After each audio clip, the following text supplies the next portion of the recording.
귀한 찬양 감사합니다. 오늘도 하나님의 그 놀랍고 뛰어나신 하나님의 은혜가 여러분과 여러분의 삶 가운데 넘치기를 주님의 이름으로 축복합니다. 이렇게 되게 평안롭다, 그리고 보기에 마음에 안정감을 주는 이 멋진 장면 하면 주로 우리가 무엇을 떠올립니까? 실제로 많은 사진이나 그림들을 보면 꼭 공통적으로 대부분 나오는 게 넓은 들판, 그렇죠? 거기에 그리고 양들이 꼭 나와요. 양들이 나오고 또 목자가 있고, 그래서 양들이 이렇게 누워 있는 걸 보면 마음이 평안하다, 뭐 이런 느낌이 들 때가 많습니다. 그런데 실제로 재미있는 거는 이 양들이 이렇게 잘 안 움직이더라고요. 제가 영국에 가서 처음에 양들이 이런 누워 있는 장면들을 봤을 때 처음에 양인 줄 몰랐어요. 꼭 뭐 뭉치, 실뭉치, 혹은 심지어 이 어떤 그 흙이 많은 지역 이런 데 가면 바위 같은 느낌을 줘요. 근데 뭐 성지 이스라엘 가면 또 바위 같더라고요. 이렇게 바위 같은 게 조금씩 또 움직일 때 보면 되게 그 생각이 많아집니다. 평화롭고 또 안전하다라는 느낌을 주는 게 이 양이고, 그 양 중에서도 가장 약한 게 어린 양이잖아요. 무엇인가 제대로 할 수 없는, 자기 스스로를 돌볼 수 없는 그런 존재가 어린 양입니다.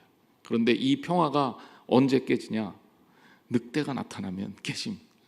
그래서 우리가 잘 알다시피 양치기 소년의 이 우화에도 보면 늑대가 나타났다, 이 순간에 이미 양들은 우왕좌왕하고 마을 사람들은 다 쫓아와야 될 정도의 위기가 발생하는 겁니다. 오늘 본문 제목을 양을 이리 가운데 보내는 이유라는 제목으로 여러분들과 같이 말씀을 나누기를 원하는데, 오늘 본문 말씀에서 예수님이 우리에게 좀 특별한 말씀을 주시기 때문에 이 말씀을 조금 더 깊이 생각해 보도록 하겠습니다. 자, 먼저 우리가 좀 생각해 봐야 될 게 있어요. 교회의 정체성이 어디에 있느냐? 교회는 어떤 공동체냐? 이렇게 묻는다면 저는 한마디로 교회의 정체성은 선교에 있습니다, 이렇게 말할 것 같아요. 교회는 그야말로 선교적 공동체입니다. 교회가 세워지면서부터도 교회는 가만히 있는 공동체가 아니라 복음을 증거하는 공동체였고, 오늘날까지 끊임없이 예수 그리스도를 믿는 이들을 향해서 복음을 증거하는, 선교하는 공동체입니다. 그래서 교회에서 선교라는 말, 전도라는 말을 정말 많이 쓰게 되죠. 우리 여선교회, 남선교회, 우리 교회의 어떤 기둥과 같은 역할을 하는 이 기관, 대표적인 기관이 여선교회, 남선교회입니다. 저 어렸을 때는 여성, 남성 교회 이렇게 붙은 줄 알았어요. 근데 그게 아니라 여선교회, 남선교회더라고요. 그러니까 남선교회에서는 뭐 하면 돼요? 선교하면 됩니다. 여선교회에서 뭐 하면 돼요? 어렵습니까? 선교하면 됩니다. 그래요, 교회는 선교하는 공동체입니다. 오늘 본문도 예수님이 제자들을 교육하시면서 제자들을 파송하는 장면이 나오는데, 그 파송하는 장면에서 무엇을 위해 파송하냐? 이것은 복음을 위해 파송하는 선교의 장면입니다. 본문을 통해서 우리는 예수님이 우리에게 기대하는 이 선교에 대한 구체적 자세, 복음을 전하는 사람들이 어떤 태도로 전해야 하는지에 대해서 말씀을 좀 살펴볼게요. 우리는 어떻게 복음을 증거해야 합니까? 자, 먼저 우리가 체크해 봐야 될 게 있습니다. 그래서 먼저 예수님께서 70인을 따로 세우시고, 그리고 복음을 전하게 보내는데, 이들을 보내면서 예수님이 주셨던 말씀이 있어요. 그게 뭐냐면 기도하라는 거예요. 자, 예수님이 이 누가복음 9장에 보면 12제자를 파송하는 장면이 나오고, 그리고 누가복음 10장에 보면 이 70명의 제자를 파송하는 장면이 나오는데, 예수님의 제자가 12명이라고 하지만 이 12명은 소위 말해서 예수님과 숙식을 같이 하는 제자, 그리고 여기에 70명은 예수님이 오셨다 그랬으면 모이는, 그러니까 좀 자기 직업이 있고 그리고 예수님을 따랐던 사람들, 그 사람들을 가르치는 것입니다. 그런데 이 70명의 제자를 둘씩 짝지어서 파송을 하시면서 주님께서 뭐라고 말씀하시냐면 누가복음 10장 2절 말씀에 보면 이르시되 추수할 것은 많다, 일꾼이 적다. 그러므로 추수하는 주인에게 청하여 추수할 일꾼을 보내주소서 하라, 이렇게 말씀하셨어요. 자, 이 얘기는 바로 추수하는 주인에게 요청해서 추수할 일꾼을 보내달라는 요청을 하라는 거예요. 그런데 여기에 청하다라는 말을 우리가 좀 주목할 필요가 있어요. 정말 이 청하다라는 말이 무슨 뜻일까? 히라보로 데오마이라는 뜻인데, 이 데오마이라는 단어는 기도를 말하는 단어입니다. 그러니까 여기에서 청하라는 것은 쫓아가서 이렇게 해주십시오 라는 그런 겉으로 드러난 요청, 요구, 클레임 뭐 이런 것들이 아니라, 여기에 이 데오마이, 청하다라는 것은 추수할 주인이 누굽니까? 우리 하나님이시죠. 하나님께 기도하라는 거예요. 심지어 교회에서 사람을 세워서 보내는 일조차도, 추수할 것은 많고 일꾼이 적은 그 상황 속에서도 그 일꾼들을 세우는 것조차도 하나님 앞에 기도함으로 시작해야 된다라는 거예요. 여러분, 교회에서 연말이 되면 늘 어려운 부분이 있어요. 사람 세우는 일입니다. 사람 세우는 게 참 어려운 게, 어떤 분들은 목사님 저는 안 할래요, 못 할래요, 다음에 할래요. 근데 어떤 분들은 안 시켜주면 또 서운해 하셔요. 여러분, 말하기 전에는 몰라요, 여러분이 속으로 서운한지 하고 싶은지. 제가 이렇게 여러분 얼굴만 보고 딱 알 수 있는 거 아니잖아요. 그러니까 하고 싶은 분들은 제가 하겠다라고 나서는 게 굉장히 중요해요. 또 하나, 나도 하고 싶은데 안 시켜줬다고 삐지는 분들이 있어요. 제발 삐지지 좀 마세요. 교회에서 제일 하지 말아야 될 게 삐지는 거예요. 왜? 여러분, 기도하고 세우잖아요. 그냥 세우는 거 아니잖아요. 그러면 하나님께서 내게 맡겨주신 일을 하면 돼요. 다 선지자입니까? 다 목사입니까? 다 통역하는 자예요? 다 예언하는 자예요? 다 방언하는 자입니까? 성경은 아니라고 얘기하거든요. 그 사람의 분량대로 하나님께서 은사를 부어주시고 그 은사대로 하나님께서 사람을 쓰시는 겁니다. 그러므로 여러분, 우리는 사람을 세울 때나 하나님 앞에 쓰임 받을 때나, 그리고 그렇게 복음을 증거할 때나, 그리고 기관에서 어떤 일을 감당할지라도 그것 속에 뭐가 있어야 된다? 기도가 있어야 된다. 제가 청년들을 담당할 때 여름 수련회를 가면, 여름 수련회 때 조 때문에 청년들이 그렇게 난리를 쳐요. 쟤랑 같은 조 안 하면 안 갈래요? 쟤랑 같은 조가 돼서 안 갈래요? 그래서 제가 청년들한테 이렇게 했던 적이 있어요. 여러분, 기도하세요. 여러분의 조 편성은 그냥 하나님께 맡길 겁니다. 그렇게 한 다음에 어떻게 했냐면, 진짜 조장들만 뽑아놓은 상태로 청년들을 다 제비뽑기로 그냥 조를 막 뽑았어요. 기도하고 뽑았으니까 하나님 뽑아주신 거라고 생각하고 가라고. 그래서 그 당시 한 400명 정도 청년들이 수련회를 갔는데, 수련회 가면서 이 400명 가까이 되는 청년들의 조를 그냥 성의 없이 막 컴퓨터로 돌려갖고 뽑았어요. 그런데 놀라운 사실은 그 해에 조 때문에 말썽이 제일 없었습니다. 우리 속해도 한번 그렇게 해볼까? 여러분, 하나님께서 세우시는 거예요. 기억하시기를 주님의 이름으로 축원합니다. 그러므로 우리는 무엇을 하든지 어떻게 해야 된다? 기도가 먼저입니다. 하나님 앞에 기도로 요청하는 겁니다. 그 다음에 두 번째 우리가 확인해야 될 게 있어요. 우리가 하나님의 일을 하면서 준비되지 않을 때가 있어요. 사실 준비가 된 상태에서 주님의 부름 받기가 쉽지 않습니다. 하나님은 제가 생각할 때는 충분히 그렇게 하시는데, 준비될 때까지 기다리기보다는 필요한 대로 쓰시는 것 같아요. 저도 준비가 안 된 상태로 목회를 시작했고 하면서 배우는 게 참 많습니다. 성도들도 마찬가지죠. 하나님 믿는데 너 예수님 믿을 준비가 다 됐으니까 내가 이제야 너를 부를게 이렇게 안 하시거든요. 아무것도 모르는데 하나님께서 나를 오게 하시고 그 오게 하신 이후에 은혜를 부어주셔서 하나님의 사람으로 세우시거든요. 근데 우리가 알아야 될 게 신앙은 그렇게 형성이 되는 거예요. 전도요, 여러분 생각해 보세요. 이거 어려운 일입니다. 어떤 직장에서 예를 들면 영업사원으로 누군가를 보내기 위해서는 오늘부터 너 영업해 이렇게 얘기하는 게 아니라 나름대로 가르쳐 준단 말이에요. 노하우도 가르쳐 주고 훈련도 시켜주고 이게 좋은 회사일수록 더 오랫동안 훈련을 잘 시켜서 뛰어난 사원들을 만들죠. 복음을 증거하는 일이 이런 것들보다 훨씬 더 어려운 일일진데 함부로 하면 되겠습니까? 이게 인간적인 생각이라면 예수님은 여기에서 오늘 본문에 보니까 전혀 준비가 안 된 제자들 70명씩을 둘씩 짝지어서 파송하고 있습니다. 훈련받지 않았어요. 충분히 능력이 검증되지 않았습니다. 그런데 이들이 파송을 나갑니다. 그러니까 어떻게 보이냐면 그들이 이렇게 보이는 거예요. 누가복음 10장 3절 말씀에 보면 예수님이 뭐라 그랬느냐? 보내면서 이렇게 얘기하세요.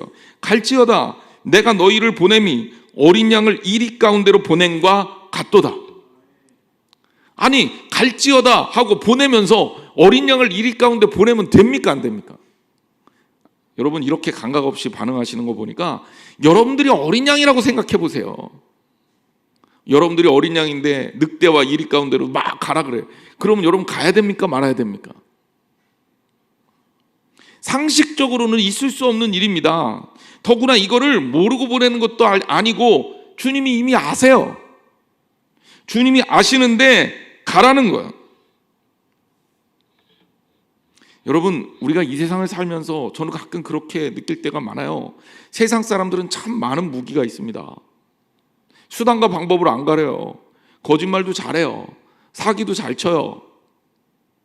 권력을 이용해서 자기의 이익도 탐해요.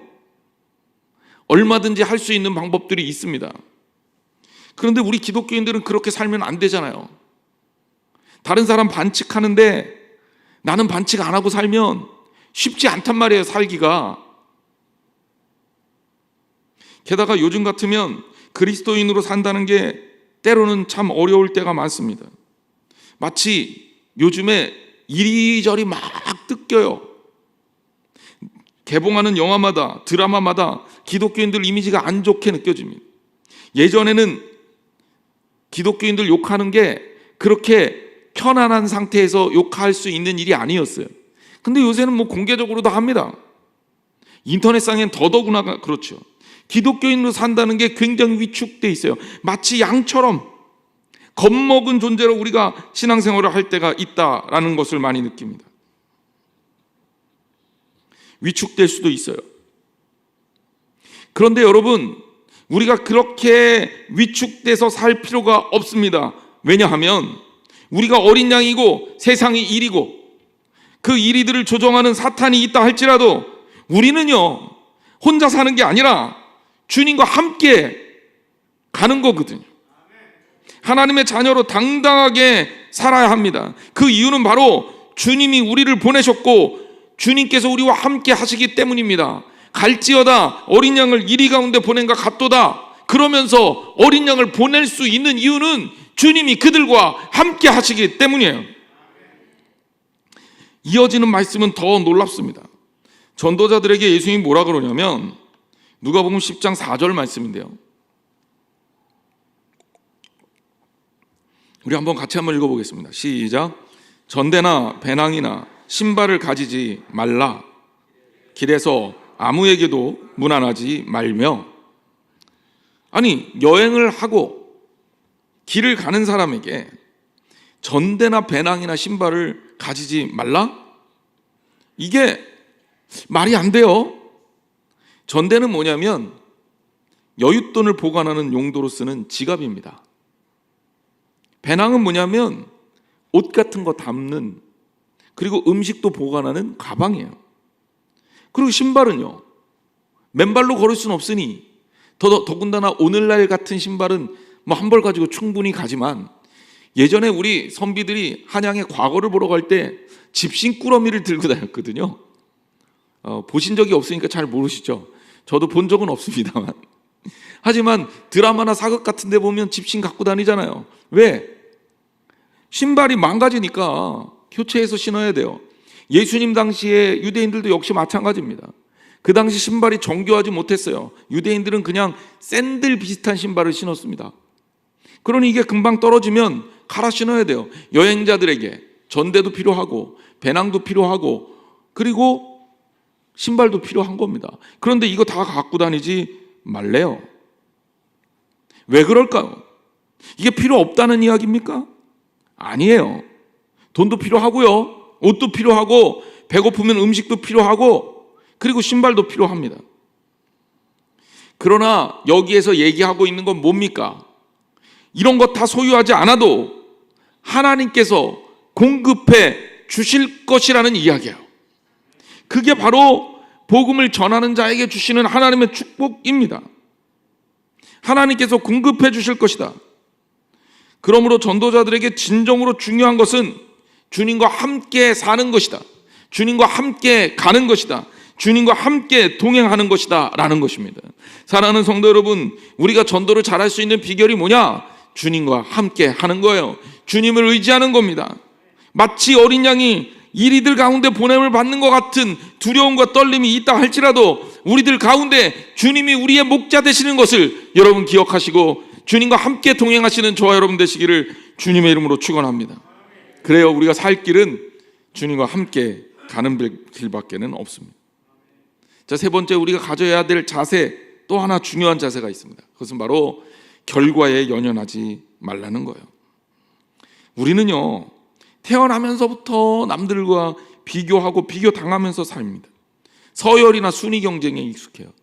뭐 코로나 환자 몇 명 발생했다고, 그것도 인터넷 들어가 보면 세계 1위부터 세계 뭐 100위까지 쫙 다 나와요.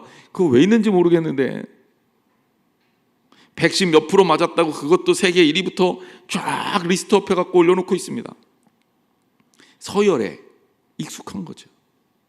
아, 우리가 일본보다 좀 낫대, 아니 우리가 다른 나라보다 좀 못하대, 대만보다 좀 못하대, 뭐 이런 얘기들 우리가 계속 들으면서 사는 거죠. 가만 보면 태어날 때부터 그러지 않았어요?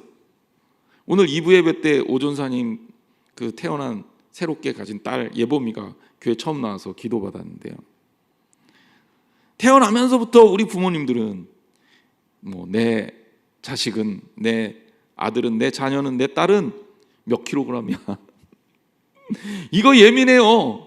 요즘엔 조금 덜하죠. 예전에는 뭐 진짜 떡두꺼비 같은 아들을 낳으면, 요새 떡두꺼비 같은 아들이라고 그러면 젊은 사람들이 싫어하긴 하더라고요. 아들이 떡두꺼비 같으면 어떻습니까? 두꺼비가 예쁘지도 않은데. 근데 예전에는 이렇게 크게 아들을 낳으면 이 아들은요, 우량아 선발대회 이런 데 나가갖고 분유의 모델로도 썼단 말이에요. 기억을 못 하시나요?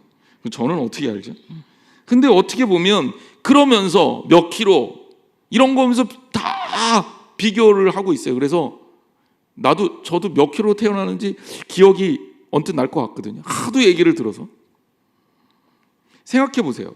별거 아닌데 11개월에 걸음을 걸었냐, 1년 때 돌 때 걸음을 걸었냐. 아니 우리 애는 왜 돌이 지났는데 걸음을 못 걷는 거야? 아니 돌 지나서 걸음 못 걸어도요, 걸음 잘 걸어요 나중에. 11개월에 걸음 걸었다고 걔가 우샤인 볼트 되는 것도 아니거든요. 언제 젖을 뗐냐, 언제 밥을 먹었냐, 맨날 그런 거, 키는 몇 센치고 이 평균 키에서 얼마나 떨어져 있냐, 이런 거 다들 서열화시켜서 스트레스 받고 산단 말이에요. 학생 때는 공부가 몇 등이냐.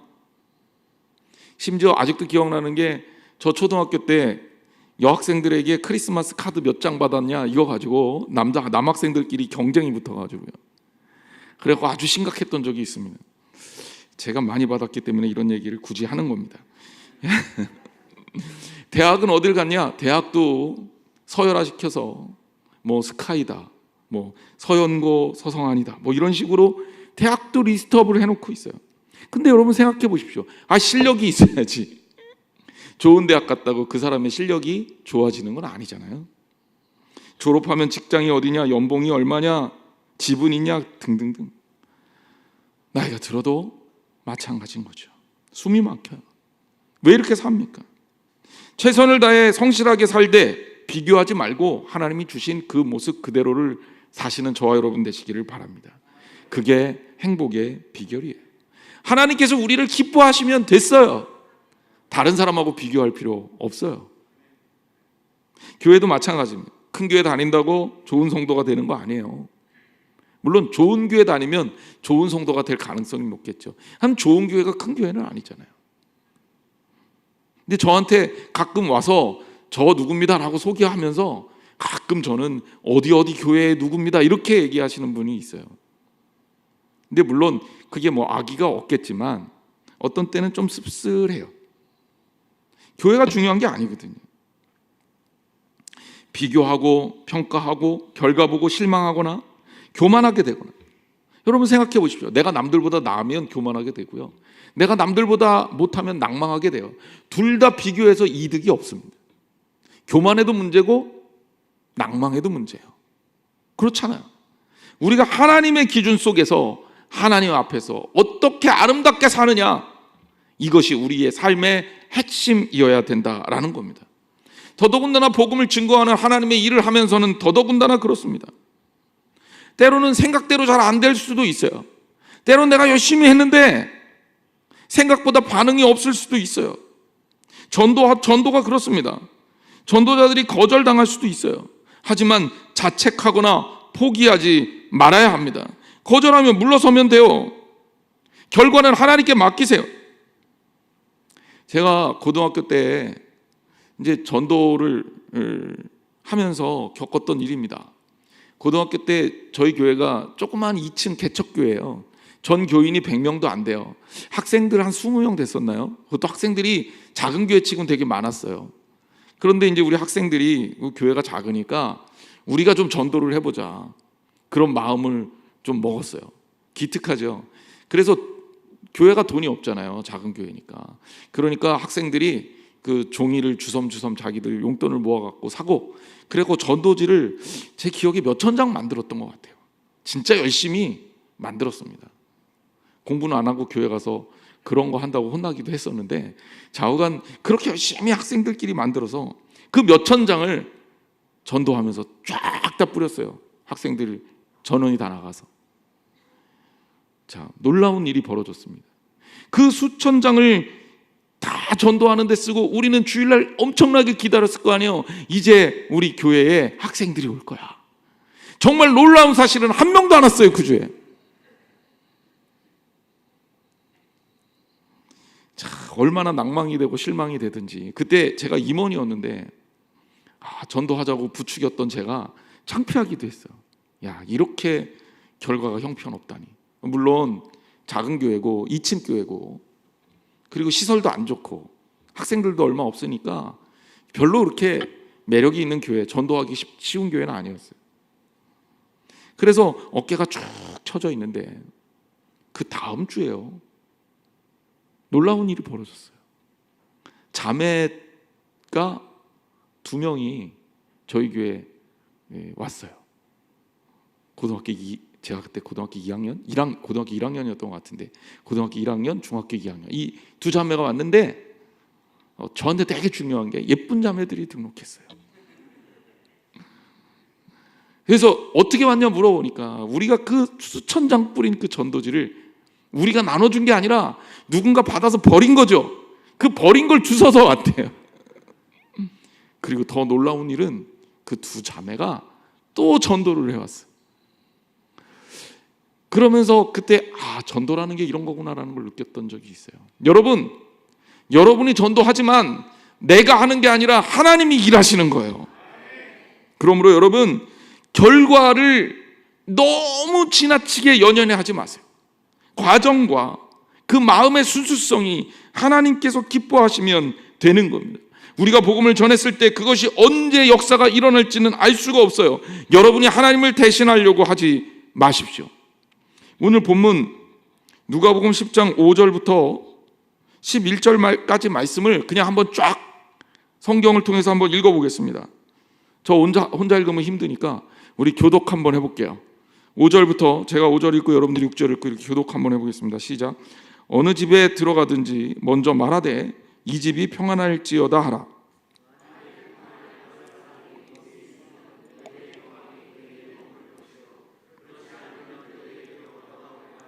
그 집에 유하여 주는 것을 먹고 마시라. 일꾼이 그 삭슬 받는 것이 마땅하니라. 이 집에서 저 집으로 옮기지 말라.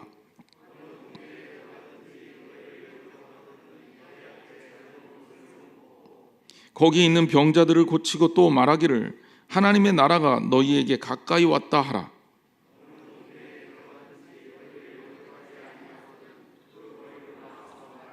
갇혀 있습니다. 너희 동네에서 우리 발에 묻은 먼지도 너희에게 떨어 버리노라. 그러나 하나님의 나라가 가까이 온 줄을 알라 하라. 아멘. 자, 보세요. 우리는 전하는 거예요. 그게 중요한 거예요. 때로는 그것을 받아들이는 가정이 있을 수 있을 거예요. 그러면 그것이 좋은 거죠. 평안이 임했으니 축복일 거고, 거기에서 유하면서 주는 것을 먹고 마실 수 있다면 그것도 감사한 일입니다. 그것 때문에 걱정하지 마라. 일꾼이 그 삭슬 받는 것은 마땅하다라고 말합니다. 그런데 거기에 그렇게 영접하는 곳에 가서 하나님 일을 하고, 반대로 어느 동네에 들어갔는데 거기서 영접하지 않거든 그냥 묻은 먼지까지 떨어버려. 그 집은 결국 하나님께서 또 일하시게 될 거다라는 얘기입니다. 복음을 전하는 자의 문제가 아니라 복음을 받는 자의 문제라는 거예요. 씨 뿌리는 자의 비유에서도 보세요. 밀은 똑같아요. 이 밀이 어디에 떨어지냐에 따라 100배, 60배, 30배의 결실을 맺는지, 아니면 밀이 그냥 아예 싹도 나지 않고 죽어버리든지 결정이 된단 말이에요. 그러니 여러분, 우리는 어떻게 하면 됩니까? 뿌리면 되는 거예요. 우리의 사명은 최선을 다해 열심히 뿌리는 겁니다. 결과를 판단해서 그것 때문에 낭망하거나 실망하거나 교만해지지 말라는 거예요. 일은 하나님이 하시는 거니까 말입니다. 네 번째, 저는 이게 되게 중요한 포인트라고 생각하는데, 전도를 하는, 주님의 말씀을 증거하는 사람의 말이 바로 하나님의 말이 된다는 사실을 기억해야 돼요. 우리 크리스찬의 입술에서 나가는 말을 정말 조심해야 됩니다. 말이 함부로 잘못 나가서 그것들이 하나님의 이름을 욕되게 할 수가 있어요. 신실한 크리스찬의 언어는 무척 중요합니다. 우리를 통해서 하나님이 일하시기 때문이죠. 우리의 말을 신중하게 그리고 자신 있게 전해야 합니다.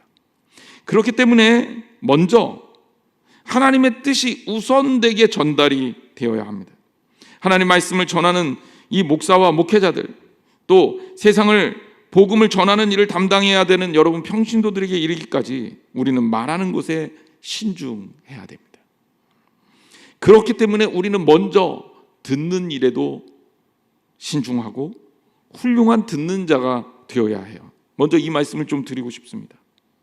하나님 말씀이 선포가 됐을 때 많은 사람들이 사람의 말로 그것을 판단해요. 설교를 자신이 원하는 이야기만 듣습니다. 또 비판하기 위해서 듣는 경우도 있어요. 생각해 보세요. 예수님이 얼마나 귀한 말씀을 전해주셨습니까? 그런데 유대인과 서기관들, 바리새인들, 그들에게는 그 예수님의 말씀이 트집거리였어요. 비판거리였어요. 공격거리였어요. 아무리 좋은 것들을 줘도 그것들을 받지 못하고 튕겨내버리면 결국 비극적인 결과를 낳을 수밖에 없다는 거죠. 그렇다고 그 공격을 피하기 위해서 예수님이 그들이 원하는 대로 설교할 수는 없잖아요. 그래서도 안 되잖아요. 복음을 증거하는 자는 하나님의 영이 이끄시는 대로 하나님 말씀에 의지해서 복음을 전해야 합니다. 그리고 듣는 자는 그것을 하나님의 말씀으로 받아서 내 삶의 귀한 자산으로 만들어야 합니다. 꼭 말씀을 들을 때면 판단하거나 분별하거나, 또 때로는 나라고 생각하지 않고 아이고 오늘 누가 저에게 들었어야 되는데, 아니 그 사람 아니고요, 주님이 우리에게 주시는 말씀이라고요.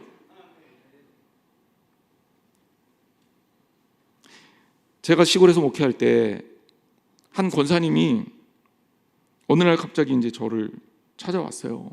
그러면서 이런 얘기 하십니다. 목사님, 몇 달 전부터 몸이 무척 아파서 정말 걱정을 했다는 거예요.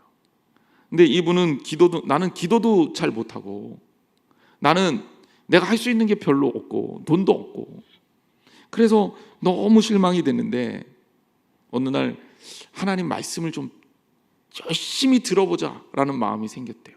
그래서 교회 올 때마다, 말씀을 들을 때마다 말씀 하나하나를 하나도 놓치지 않겠다라는 각오를 가지고 말씀을 들었다는 거예요. 그랬는데 이것이 한 주, 두 주, 세 주 이렇게 지나다가 한 두세 달 정도 됐는데 내가 말씀을 들으면서 치유되는 것이 느껴졌고 건강이 완전하게 회복됐다라고 이야기를 하시는 거예요. 그럼 저는 진짜 신기했어요. 저는 설교가 병 고치세요, 나음 받으세요, 막 이런 설교 잘 안 하거든요. 여러분들이 1년 동안 들었으니까 아시겠죠. 주로 말씀을 따라서 사십시오라는 그런 어떤 삶에 대한 얘기, 말씀의 본질에 대한 얘기만 할 뿐이지 치유받고 축복받고 이런 설교는 안 한단 말이에요. 그러니까 그분에게 하나님 말씀이 병을 고쳐주실 겁니다 이런 설교 안 한 것 같은데 우리 권사님의 병이 고쳐진 거예요. 왜? 하나님 말씀이 능력이 있다니까요. 꾸미지 않아도, 주장하지 않아도, 왜곡하지 않아도, 양념하지 않아도 그것 자체로 너무나도 귀한 말씀이기 때문에 말씀을 듣는 자는 축복받을 수밖에 없어요. 여러분, 하나님 말씀을 온전하게 듣는 자가 되시기를 주님의 이름으로 축원합니다. 열왕기상 3장 5절에 보면 1000번제를 마친 솔로몬에게 하나님께서 꿈에 나타나셔서 이렇게 말씀하십니다. 내가 내게 무엇을 줄꼬? 하나님이 솔로몬이 기특하신 거예요. 그래서 솔로몬에게 내가 무엇을 줄까? 요청하는 대로 줄 테니 이야기해봐라. 저도 오늘 이 말씀 붙들고 이제 오늘부터 기도해야 될 것 같아요. 하나님께서 제게 주실 거 마음속에 간직하고 있다가 하나님이 나타나면 달라 그래야지. 그래서 솔로몬이 열왕기상 3장 9절에 보면 이렇게 대답합니다. 달랄 거 무척 많을 것 같은데 이렇게 얘기합니다. 누가 주의 이 많은 백성을 재판할 수 있사오리까? 듣는 마음을 종에게 주사 주의 백성을 재판하여 선악을 분별하게 하옵소서. 솔로몬이 원했던 게 뭐냐? 듣는 마음이에요. 듣는 마음. 개역 성경에 이게 지혜로 번역이 됐지만 제대로 번역하면 듣는 마음이 맞습니다. 듣는 마음이 우리에게 최고의 선물입니다. 주의 말씀을 들을 수 있는 마음, 그 말씀을 깨달을 수 있는 마음이 우리를 고치고 우리를 변화시키고 우리를 새롭게 하고 우리를 성장시킬 것이기 때문입니다. 그러므로 성도 여러분, 우리 한양제일교회 성도들은 듣는 마음을 가지고 하나님 앞에서 영적 분별력을 소유하시기를 주님의 이름으로 축원합니다. 반대로요, 하나님 말씀을 증거할 때 우리 철저하게 하나님의 뜻에 따라 전해야 합니다. 여러분들의 입술을 통해 선포된 말씀의 권위가 분명하고 무섭고 무겁습니다. 누가복음 10장 16절에 보면 이렇게 예수님이 말씀하셔요. 너희 말을 듣는 자는 곧 내 말을 듣는 것이요. 너희 말을 듣는 자는 곧 누구의 말을 듣는 것이다? 예수님의 말씀을 듣는 것이다. 그리고 너희를 저버리는 자는 나를 저버리는 것이고 나를 저버리는 자는 나 보내신 이를 저버리는 것이다. 우리의 말과 우리의 행동이 하나님과 연결되어 있다는 거예요. 그러니 우리의 말, 우리의 행동 얼마나 조심해야 됩니까? 우리가 가져야 할, 전하는 자들의 가져야 할 책임성이 여기에 분명하게 드러나 있고 한편으로는 그 말의 권위가 분명하게 있다는 거예요. 여러분들이 어디를 가든 무엇을 하든 여러분의 입술을 통해서 전달되는 그 말씀이 하나님의 말씀이라는 사실을 기억하시고 여러분의 삶을 주님의 영적 통로로 온전하게 사용하시는 저와 여러분이 되시기를 주님의 이름으로 축원합니다. 복음을 전하는 자가 가져야 될 태도는 바로 그것이에요. 내 입술과 내 삶을 통해서 하나님께서 역사하신다. 잊지 말아야 합니다. 결론적으로 말씀을 드립니다. 우리는요, 하나님께서 부르셔서 이 자리에 있습니다. 우리는요, 이 자리에 괜히 있는 게 아니라 하나님의 사람이기 때문에 이 자리에 있는 거예요. 우리는 주님의 피로 불로 세워진 하나님의 어린 양입니다. 어린 양은요, 세상에서 제일 보잘것없이 약해요. 남을 공격할 수단이 없습니다. 그래서 양이 어떤 평화의 상징처럼 여겨지는지도 몰라요. 진짜 보면 좀 웃겨요. 잘 뛰지도 못해요. 털이 길어갖고 복슬복슬한데 생존에 도움이 안 됩니다. 뿔도 없어요. 제대로 된 뿔도 없고 잘 뛰지도 못하고. 더구나 어린 양은 오죽하겠습니까?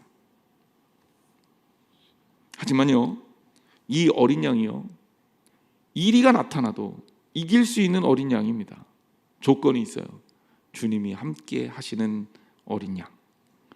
좋은 목자와 함께 있는 어린 양은 걱정할 게 없습니다. 뭐든지 갈 수 있고 무엇이든지 할 수 있어요. 사랑하는 성도 여러분, 우리는 어린 양입니다.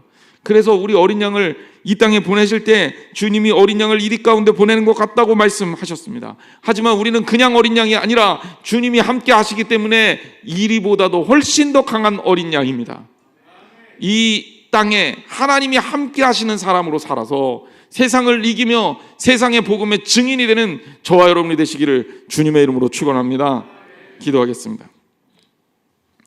매일 매순간에 주님 말씀 듣습니다. 말씀을 듣는 자가 되어서 하나님 말씀의 은혜를 받게 하시고 말씀을 전하는 자가 되어서 주의 말씀을 온전하게 세상에 전할 수 있는 저희들 되게 하여 주옵소서. 기도로 먼저 하나님 앞에 나아가게 하시고 결과에 침착되기보다는 결과보다는 하나님 앞에 온전하고 순전한 마음으로 주의 일을 감당하게 하시며 더 나아가 자신 있게 주의 말씀을 선포할 수 있는 저희들 되게 하여 주시옵소서. 무엇보다도 하나님께서 함께 하시고 하나님께 온전히 의지하는 자가 되어서 정말로 이 땅을 이기는 하나님께서 보내신 어린 양이 되게 하여 주옵소서. 늘 언제나 우리 가운데 주어진 어려움을 극복하는 용기 있는 사람이 되기 원합니다. 힘들고 어려운 순간에도 주님 생각하며 믿음으로 승리하는 저희들 되게 하여 주옵소서. 예수님의 이름으로 간절히 기도했습니다. 아멘.